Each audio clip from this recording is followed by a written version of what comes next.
Welcome to Micro, a podcast for short but powerful writing. I'm your host, Drew Hawkins.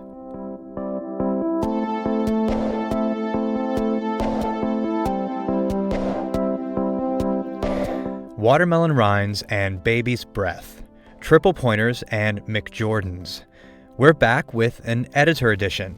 It's a periodic episode in which the editors of small journals and presses read their own work that was published in a different small press or journal.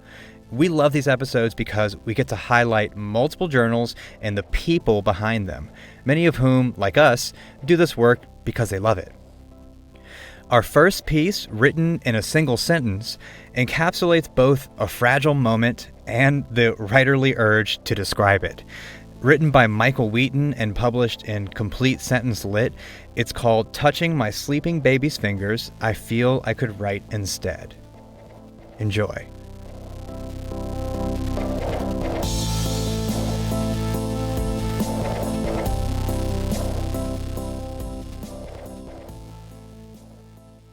The arms of a pillow hold him still, and he pulls the silicone nipple always closer to him.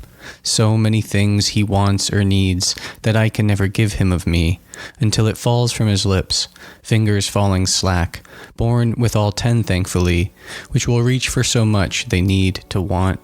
And I remember him inside his mother, curled, latched, so many things I can never give him of me, who is outside worried what could go wrong in the development of body, of brain, of code, and what it might cost in money, in grief, in stress, for him, I would like to say, more than me.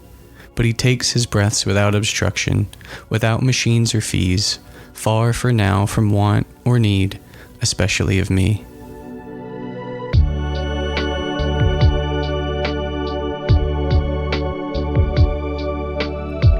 Michael Wheaton is the editor of Autofocus, the host of its podcast, The Lives of Writers, and a writer of his own whose work has appeared in Diagram, Hobart, Bending Genres, Burrow Press Review, Rejection Letters, and The Daily Drunk.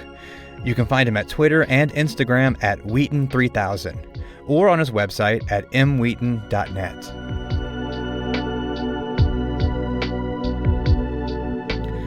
Our second piece is actually two separate micros from K-Ming Chang, published in Pigeonholes. Hunger, desire, and generational wisdom intersect with violence and animals in these pieces, and we highly recommend the accompanying interview on Pigeonhole's website. Enjoy.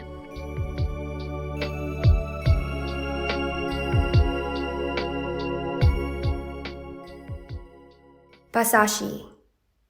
The Japanese rode into Nantong and confiscated all domesticated animals. Agong refused to give up his horse.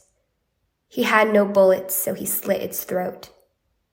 I asked where a horse's throat is located, and he drew a picture of its long neck and tore open the place it spoke from.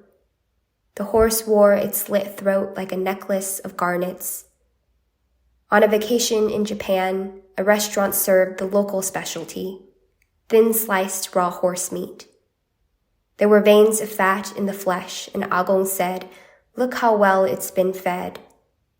I'd rather be full and slaughtered than starve and survive."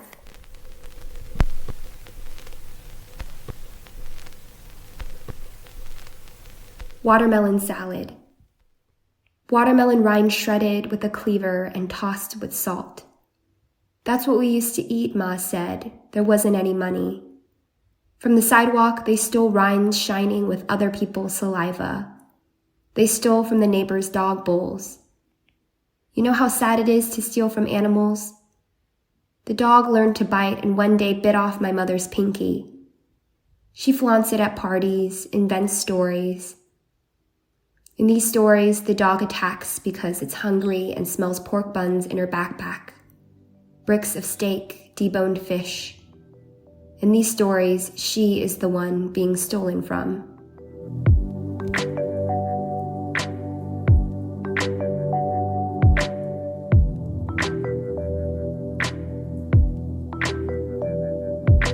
K-Ming Chang is the author of the novel Bestiary and the forthcoming short story collection Gods of Want.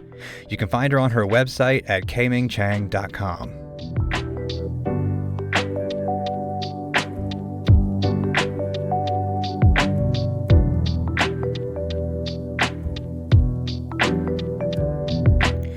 Our third and final piece serves us McDonald's with a side of 90s nostalgia and leaves us craving more Dorothy Chan poetry.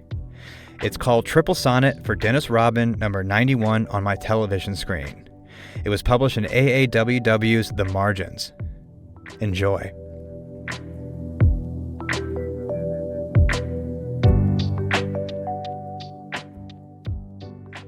Triple Sonnet for Dennis Rodman, number 91 on my television screen.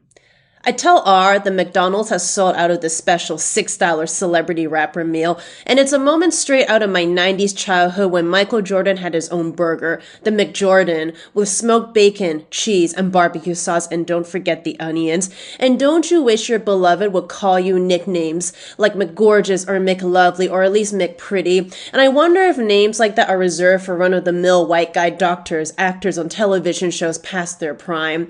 All I know is I'm mad my meal is sold out. All I know is Dennis Rodman was my favorite Bulls player as a kid, and how I remember his green hair on the court, or what about when he dyed it yellow with leopard spots, or the time it was a smiley face in the back, and he really was a performer, even a dancer.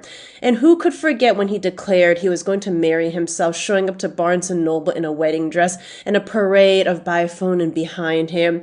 Cheers to you, Dennis, and thank you for giving me a childhood. January 2nd, 1998, when you hit 3 3-pointers in a row. Give me a triple-triple. At fast food joints, everyone asks for a double-double, but why ask for 2 when you could have 3? And we all know thrice is even nicer, like how Spumoni ice cream isn't complete without cherry, and Neapolitan isn't anything without strawberry. And have you tried the astronaut version that's one hard block? But who wants it dry when you could be wet? It's a rhetorical question for every context. Give me a triple espresso with a triple-decker Dagwood with olive on top, and oh, Dagwood, you lucky fool. How did you ever score a babe like Blondie? Count your blessings. Give me a juicy pickle from the largest glass jar. Appetizer, entree, dessert. The rule of 3 applies to meals the most. Or I'll take a triple-topping pizza, anchovies, sausage, and olives, throw it in a soda to wash it all down. 3 wishes.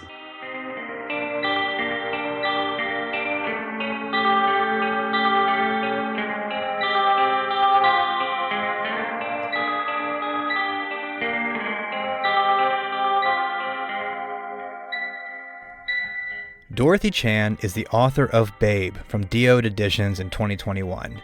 You can find her on Twitter and Instagram at Dorothy K. Chan, or on her website at dorothypoetry.com.